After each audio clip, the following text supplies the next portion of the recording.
안녕하세요. 복지를 공부하는 햇살마루입니다. 오늘은 보건복지부에서 운영하는 복지로 블로그에 나와 있는 소식을 함께 살펴보도록 하겠습니다. 긴급 복지지원제도. 이제 많은 분들이 이용을 하고 계시는데요. 그래도 정말 좋은 제도라서 많은 분들에게 홍보하고 꼭 필요한 분들이 도움을 받으셨으면 좋겠습니다. 긴급 복지지원 제도란 위급 상황에 처인 가구에 일시적인 도움을 주어 위기 상황을 해소할 수 있게 만들어진 단기적 사회복지 제도입니다. 갑작스러운 위기 상황에 놓였는데 스스로 벗어나기가 어려운 경우가 있죠. 이런 분들에게 생계비, 의료비, 주거비, 사회복지시설 이용료, 교육비, 연료비나 그 밖의 지원을 통해 위기 상황을 극복할 수 있게 도와드리고 있습니다. 누가 긴급지원 대상자가 될까요? 일단 소득, 재산, 금융재산 기준이 있는데요. 소득의 경우 1인 가구 기준으로 167만원 이하여야 합니다. 재산은 대도시 2억 4,100만원, 중소도시 1억 5,200만원, 농어촌은 1억 3천만원 이하일 경우에 기준에 적합합니다. 주거용 재산을 포함한 경우에는 금액이 좀 더 커지는데요. 주거용 재산이란 전세나 월세, 보증금 등을 가지고 계실 경우 대도시는 3억 1천만원, 중소도시는 1억 9,400만원, 농어촌은 1억 6,500만원 이하이면 됩니다. 금융재산은 1인 가구 기준으로 822만원 하면 되겠습니다.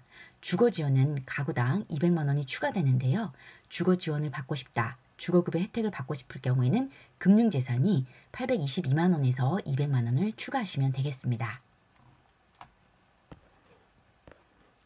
여기서 위기사유란 무엇인지 알아보도록 하겠습니다. 우선 주소득자의 사망, 가출, 행방불명, 구금시설의 수용 등으로 가구원 전체가 소득을 상실한 경우입니다. 두 번째는 중한 질병이나 부상을 당한 경우, 세 번째는 가구 구성원으로부터 방임 또는 유기되거나 학대 등을 당한 경우, 네 번째는 가정폭력, 성폭력을 포함한 경우, 다섯 번째는 화재 또는 자연재해 등으로 인하여 거주하는 주택, 건물에서 생활하기가 곤란한 경우, 여섯 번째는 주소득자 또는 부소득자의 휴업, 폐업 또는 사업장의 화재 등으로 인하여 실질적인 영업이 곤란한 경우입니다. 일곱 번째는 주소득자 또는 부소득자의 실직으로 소득을 상실한 경우, 여덟 번째는 보건복지부령에서 지자체로 조례를 정한 사유가 발생한 경우나 아홉 번째는 그 밖에 보건복지부 장관이 정하는 고시하는 경우입니다. 이렇게 위기사유가 발생했을 때 갑작스러운 소득이 필요할 경우가 있는데요. 이럴 경우에 신청하면 도움을 받을 수 있습니다. 어떤 지원을 받을 수 있을까요? 생계비 지원, 의료비 지원, 주거비 지원, 사회복지시설 이용료가 지원됩니다.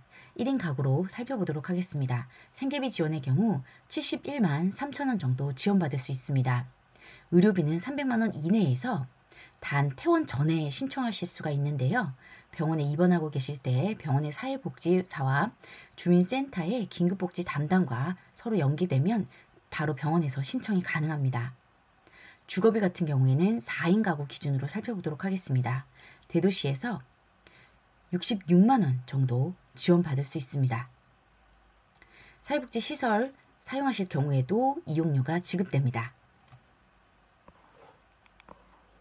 부가지원 살펴보도록 하겠습니다. 아이들이 있는 경우에 초, 중, 고 교육비 지원이 받을 수 있고요. 그 밖의 지원으로 동절기 10월부터 3월 사이에는 연료비를 추가해서 지원받을 수 있습니다. 아이를 출산했을 경우 해산비 70만원 지원 가능하고 가족 중에 사망자가 있을 경우 장제비 80만원 지원받을 수 있습니다. 전기요금은 50만원 이내에서 지원받을 수 있습니다.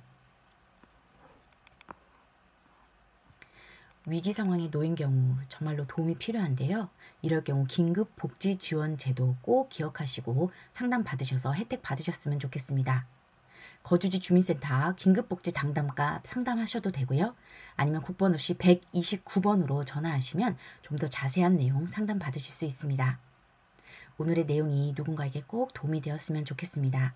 복지를 공부하는 햇살마루였습니다. 들어주셔서 감사합니다.